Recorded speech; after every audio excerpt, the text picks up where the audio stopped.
Assalamualaikum warahmatullahi wabarakatuh. Kami dari kelompok 5 yang beranggotakan Rizky Amelia NIM 236, Muhammad Asrofi NIM 242, Rio Rizaldi NIM 256, dan Irfan Bagus Prasetyo NIM 272.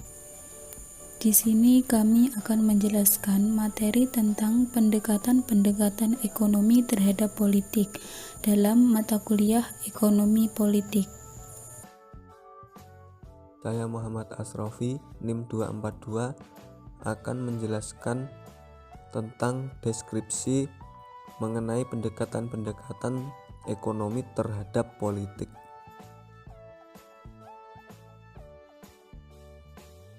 Terdapat dua definisi umum dari ekonomi, yaitu sebagai berikut. Yang pertama, ilmu ekonomi adalah penelitian terhadap manusia dalam kesibukannya sehari-hari. Ilmu ini meneliti bagian dari tindakan individu dan tindakan sosial yang memiliki hubungan paling erat dengan pencarian dan pemanfaatan terhadap kebutuhan material dari kesejahteraan.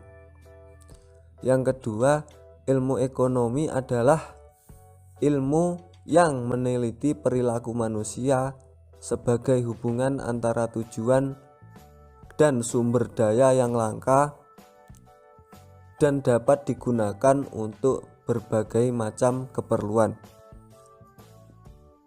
Pendekatan ekonomi terhadap politik meminta kita untuk melepaskan ide bahwa ekonomi politik adalah ilmu yang menelaah hubungan antara wilayah ekonomi dengan wilayah politik, atau antara subsistem ekonomi dengan subsistem politik.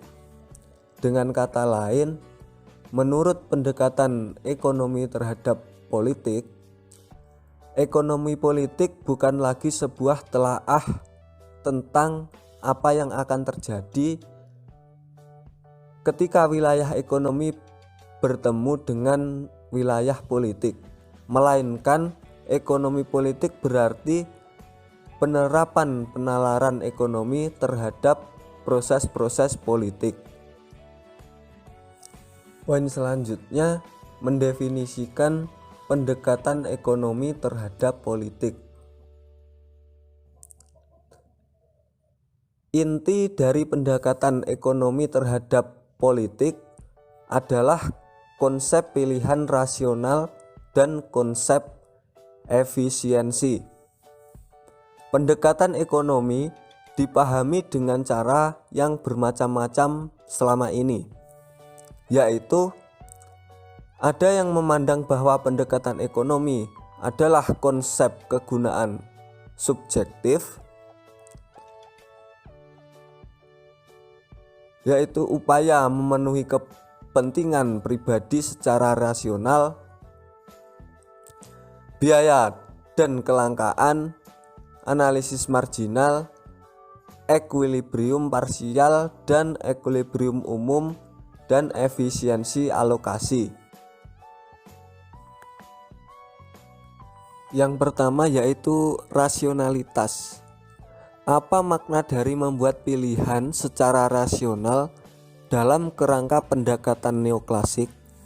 Nah, untuk menjawab pertanyaan ini perlu memahami beberapa konsep yang terkandung di dalamnya, yaitu keinginan atau tujuan, kemudian keyakinan, selanjutnya peluang dan tindakan.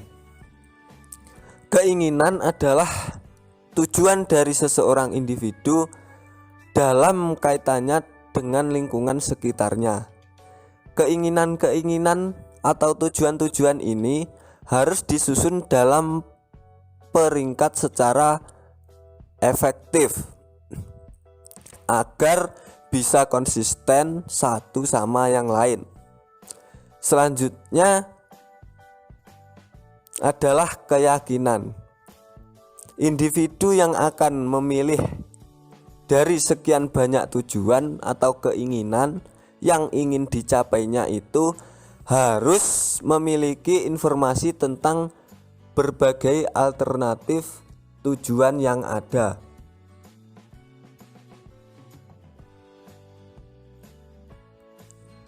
Kemudian efisiensi. Komponen penting kedua dalam pendekatan ekonomi terhadap politik adalah konsep efisiensi. Karena penalaran ekonomis adalah sebuah kalkulus mengenai cara dan tujuan di mana sumber daya yang tersedia tidak dapat memenuhi semua tujuan. Maka metode ekonomi harus disesuaikan dengan kondisi kelangkaan sumber daya ini. Sumber daya yang ada tidak memadai semua keinginan yang ada dalam urutan pilihan atau preference ordering. Saya Rio Rizaldi, NIM 256, akan menjelaskan tentang penerapan dari pendekatan-pendekatan ekonomi terhadap publik. Teori pilihan publik. Teori pilihan publik adalah sebuah teori yang masih relatif baru jika dibandingkan dengan teori-teori ekonomi lainnya, karena sebagian dari kontribusi bagi teori ini berasal dari literatur tentang keuangan publik dari era tahun 1950-an, dan sebagian lagi berasal dari kontribusi pelopor di bidang ini. Teori pilihan publik ini memandang inti dari analisis adalah pelaku-pelaku individu, baik yang bertindak sebagai anggota dari partai politik, kelompok kepentingan ataupun birokrasi, baik ketika individu itu bertindak dalam kapasitas sebagai pejabat yang diangkat lewat pemilu, atau sebagai warga biasa, atau sebagai pemimpin dari perusahaan. Teori pilihan publik ini berbeda dari ilmu ekonomi dalam artian konvensional, bukan dari segi pemahamannya tentang individu dan tentang faktor-faktor yang memotivasi tindakan individu, melainkan berbeda dari segi pemahamannya tentang batasan dan peluang apa yang ada dalam bidang politik, yang berbeda dengan batasan dan peluang yang ada di dalam lingkungan pasar dalam teori pilihan publik. Ekonomi seperti pertukaran pasar produksi, konsumsi, dan politik seperti pertukaran politik, kekuasaan, hubungan kewenangan adalah dua penerapan khusus yang berbeda dari tiap, bukan dua bahasa ilmiah yang berbeda. Politik pahami oleh teori pilihan publik sekadar sebagai institusi-institusi dan proses-proses di mana individu berusaha memenuhi kebutuhan atau pilihan mereka yang terkait dengan barang-barang yang dibutuhkan banyak orang atau bersifat publik.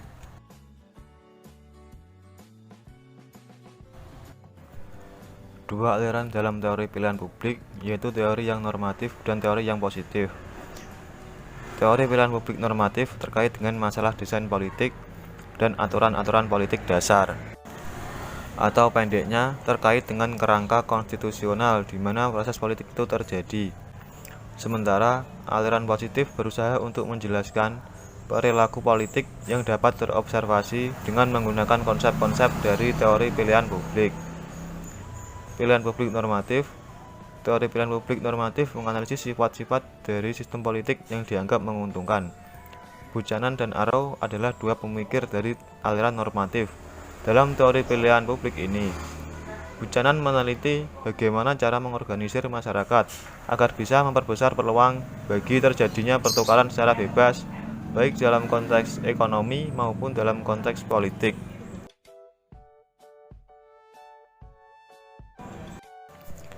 Teori pilihan publik positif.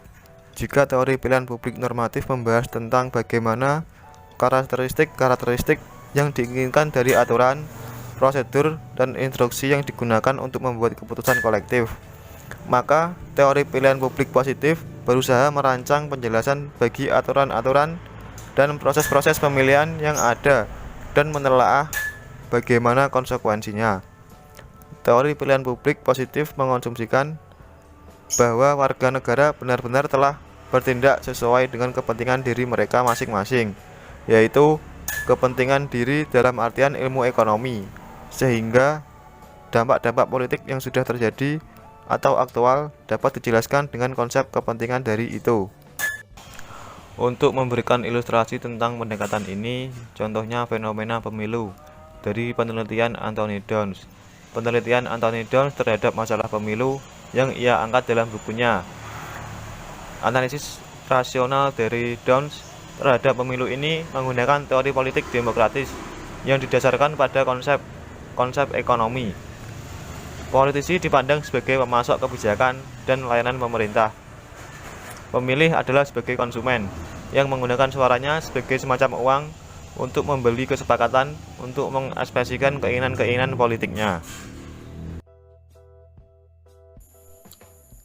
Saya Rizky Amelia, NIM 236. Di sini saya akan menjelaskan tentang analisis ekonomi terhadap kebijakan. Analisis ekonomi terhadap kebijakan adalah sebuah kegiatan yang diawali setelah tugas-tugas dalam analisis pilihan publik sudah selesai dilakukan atau paling tidak sudah dipastikan akan dilakukan.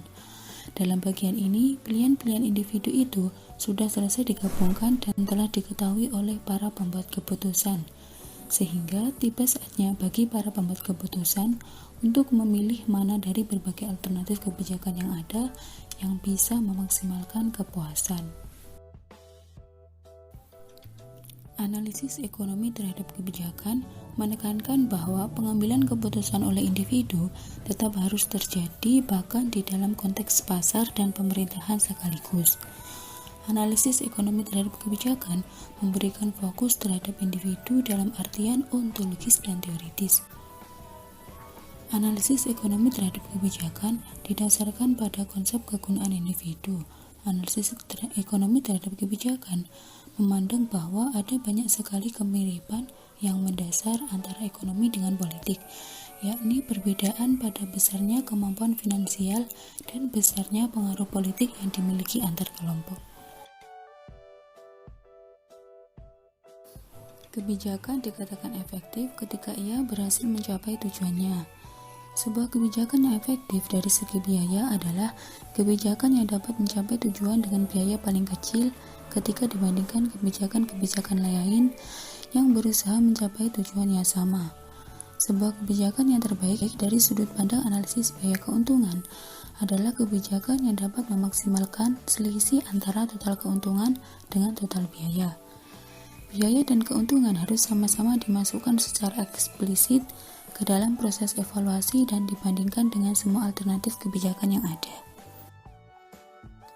Analisis ekonomi terhadap kebijakan ini dapat menghasilkan kesimpulan-kesimpulan yang tak terduga ketika diterapkan secara ekstrem. Dalam membahas tentang kebijakan, para ekonom harus membedakan antara kebijakan ekonomi yang dirancang untuk meningkatkan kebebasan memilih dan efisiensi dengan kebijakan ekonomi yang dirancang untuk mempertahankan atau meningkatkan hak. Irfan Bagus Prastyo, NIM 272. Baik, untuk selanjutnya ada analisis ekonomi terhadap institusi. Menurut North, definisi dari institusi yaitu sebagai pengaturan antara unit-unit ekonomi yang mendefinisikan cara-cara yang digunakan unit-unit tersebut untuk bekerja sama atau bersaing satu sama lain. Dalam kesempatan lain, North juga menyatakan bahwa institusi terdiri dari beberapa batasan terhadap perilaku dalam bentuk aturan yang regulasi. Beberapa prosedur untuk mendeteksi penyimpangan dari aturan dan regulasi, dan yang terakhir, beberapa norma dan moral yang mendefinisikan pola-pola yang membatasi cara menspesifikasikan dan regulasi dan membatasi cara pelaksanaan penegakan aturan dan regulasi. Fokus dari analisis ekonomi terhadap institusi yaitu pada cara-cara bagaimana institusi itu bisa memupuk perilaku instrumental dan kooperatif. Juga pada hubungan antara institusi dan efisiensi, yaitu pada cara bagaimana institusi dapat memfasilitasi atau menghambat bagaimana pemenuhan pribadi.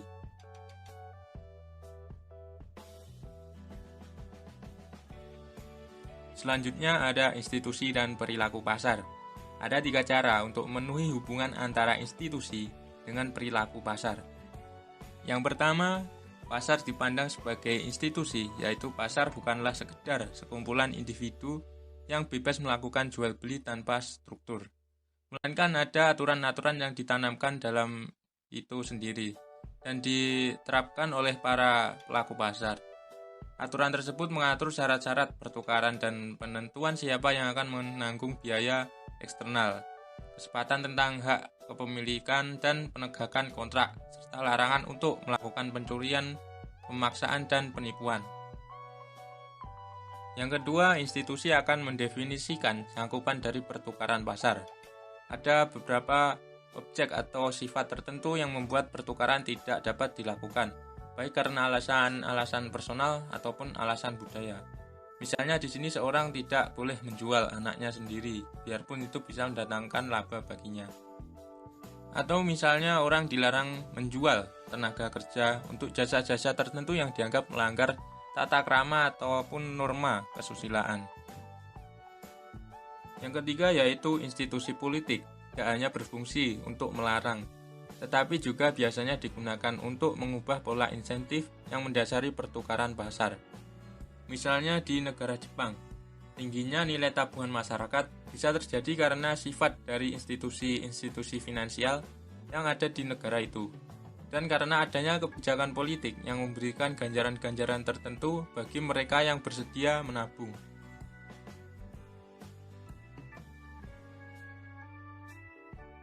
Selanjutnya ada penalaran ekonomi dan institusi politik. Dari semua ekonom yang meneliti institusi, dapat membaginya menjadi dua aliran.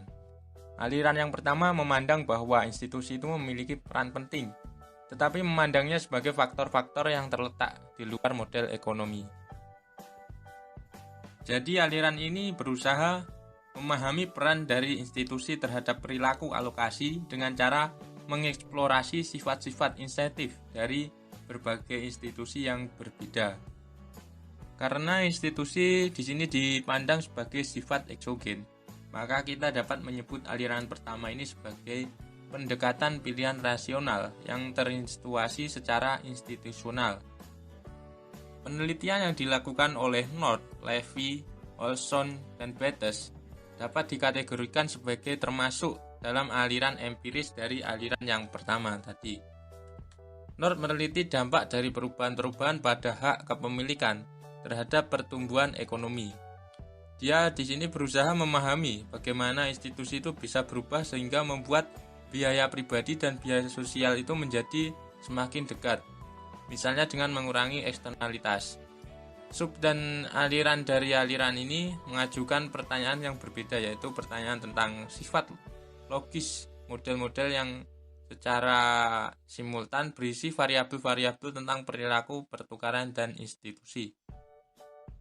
Selanjutnya untuk aliran kedua, memandang institusi sebagai sifat endogen, yaitu bahwa institusi menjadi variabel yang harus dijelaskan oleh perilaku ekonomi. Pendekatan ini berbeda dari pendekatan pilihan rasional yang disubstitusikan pada institusi aliran yang pertama tadi. Model institusional dari aliran kedua ini menyatakan bahwa variasi pada bentuk dan isi dari institusi dapat dijelaskan dengan merujuk pada perubahan-perubahan eksogen pada sumber daya, pilihan, dan tenaga kerja.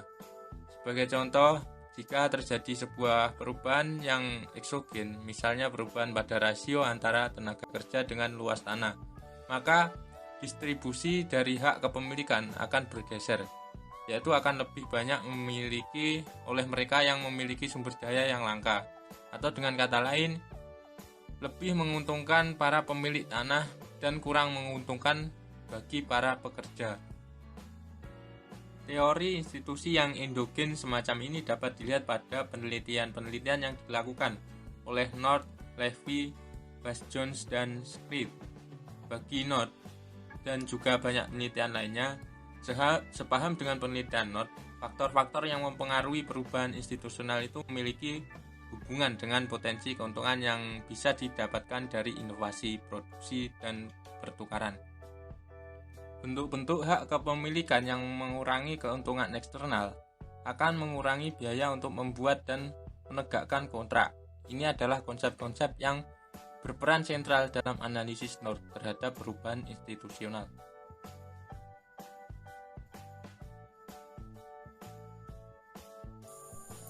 Demikian penjelasan dari kami, semoga bermanfaat. Terima kasih. Wassalamualaikum warahmatullahi wabarakatuh.